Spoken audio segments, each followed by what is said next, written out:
Confira na reportagem a seguir as medidas adotadas pela Promotoria de Justiça de Defesa do Patrimônio Público de Bahia, que resultaram na sentença judicial que determina a nomeação dos aprovados no último concurso promovido pela Prefeitura. Os números disponibilizados através do SAGRES, o Sistema de Acompanhamento da Gestão dos Recursos da Sociedade do Tribunal de Contas da Paraíba, mostram que a folha de pessoal do município de Bahia vem crescendo mês a mês. Em março, foram mais de 7 milhões gastos apenas com serviço público para um município de pouco mais de 96 mil habitantes. Mas o que chama a atenção é que, enquanto a folha incha, um problema antigo não é resolvido pela gestão. Um concurso público realizado em 2012 oferecia mais de 1.000 cargos na prefeitura.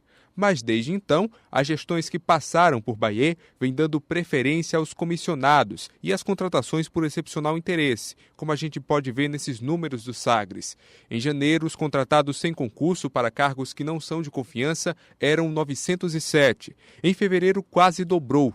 E em março cresceu mais ainda, ultrapassando a barreira dos 2.000. Essa movimentação tem alertado o Sindicato dos Servidores Municipais. Esse acompanhamento a gente faz, independente até dessa situação do concurso, mas para acompanhar a quantidade de prestadores, porque inviabiliza também a questão de reajuste para os servidores, né? Quando os gestores alegam que a folha superou os 54% que exige, né?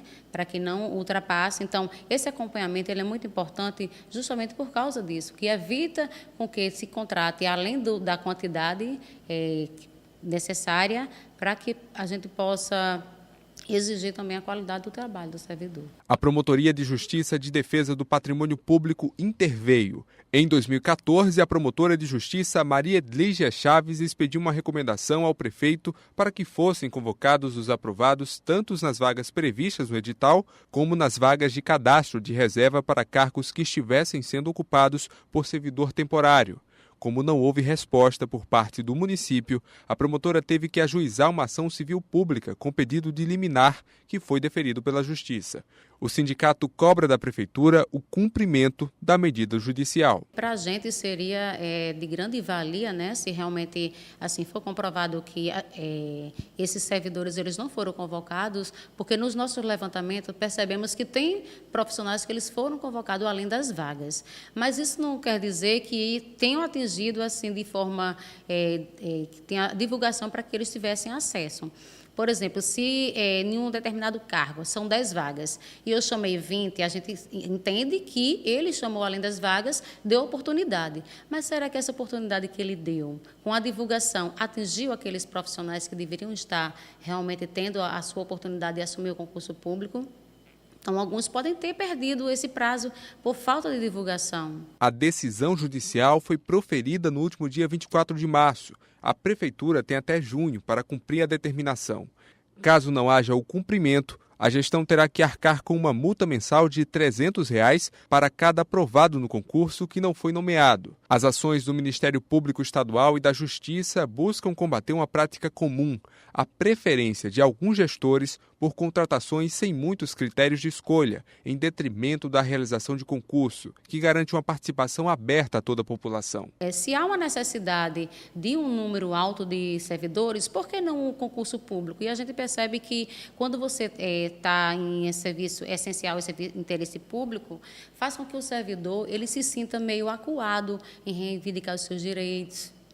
Faz também com que ele se sinta pressionado a fazer aquilo que o gestor ele pede, né? Ameaçado de perder o seu emprego. É tanto que nos nossos movimentos de lutas, eles não participam, eles têm medo, né? Perguntam o que é que pode acontecer com eles. E a gente sabe que isso faz com que eles permaneçam por muito tempo, porque quando se diz excepcional interesse público, e esse excepcional cria-se um vínculo, porque tem prestador que se aposenta, né? Com 20, 30 anos de contribuição, se aposenta e com os mesmos direito de como se tivesse realizado um concurso. Qualquer um de nós pode ter os direitos desrespeitados por empresas e serviços, mas você já parou para pensar que essa vulnerabilidade é muito maior para as pessoas cegas, surdas ou que apresentam qualquer tipo de deficiência?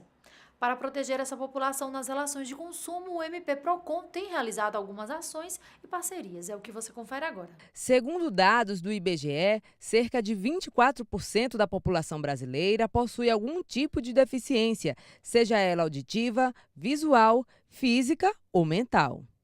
Será que nossos bancos, estabelecimentos comerciais, instituições de ensino e outros espaços de consumo de serviços estão preparados para atender essa parcela da população de forma acessível? Geralmente é a falta de sinalização nos supermercados. Por exemplo, o piso tátil, que não tem, os setores. O setor de higiene, de limpeza, não é sinalizado. Então, eles chegam no supermercado e muitas vezes eles não sabem em que seção ele está. Algo também importante que eles colocam é muitas vezes a falta de um profissional do supermercado para fazer alguma indicação que ele tenha necessidade. Porque nem todo mundo, nem todo cego tem um vidente junto para fazer a sua feira, o seu supermercado. Então é importante que o supermercado ele se sensibilize.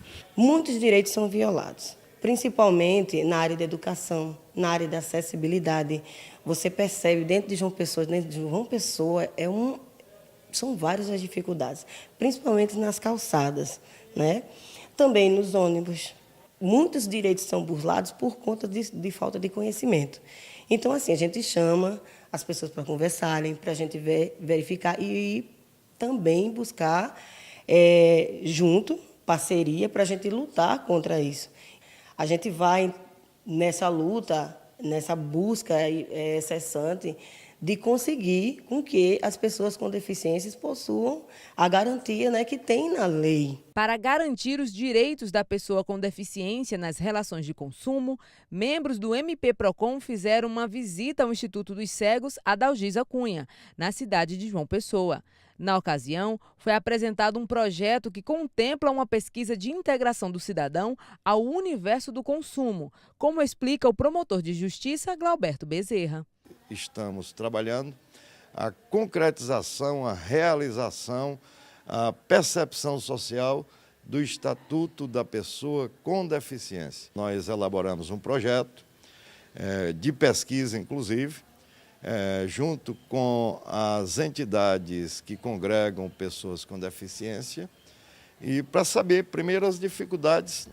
Também participaram desta visita representantes de diversos órgãos parceiros do projeto, como a OAB, Defensoria Pública e ASDEF, Associação de Deficientes e Familiares. A Defensoria Pública tem como missão institucional acolher essas pessoas e chegar junto, né? Chegar junto, saber das necessidades para poder orientá-las e também preservá-las, ajudá-las no que for necessário. Nós criamos um núcleo do consumidor, exatamente para atender essas demandas. Com essas parcerias, nos auxilia a possibilitar o exercício de cidadania da pessoa com deficiência visual, e não só visual, mas a pessoa com deficiência, que tem limitação visual e que tem muitas vezes outras deficiências associadas. Pensamos na instituição que essa parceria com esses organismos, com esses órgãos, né, com o poder público, que a gente vai de fato fazer que a inclusão social aconteça.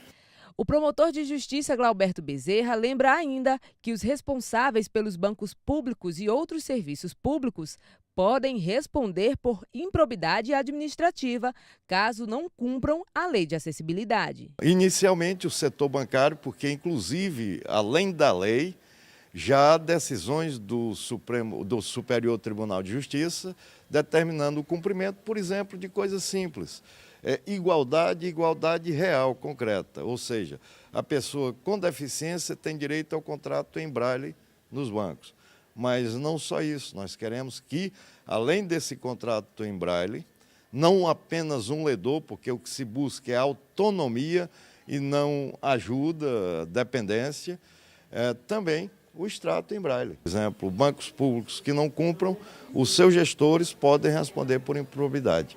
E, além disso, nós temos outros setores de suma importância, como o comércio, supermercados, por exemplo, que pessoas com deficiência visual severa ou de surdez também, por evidência, para saber comunicar, pedir informações, saber onde comprar. Você imagina um supermercado, tem mais de 10 mil itens, e como essa pessoa vai conseguir exatamente o que ele quer, é direito dele. No próximo bloco, não perca a entrevista com o promotor de justiça Denis Rocha. Ele vai falar sobre as ações que vão ser desenvolvidas pelo Ministério Público da Paraíba para garantir o direito à saúde. Não sai daí!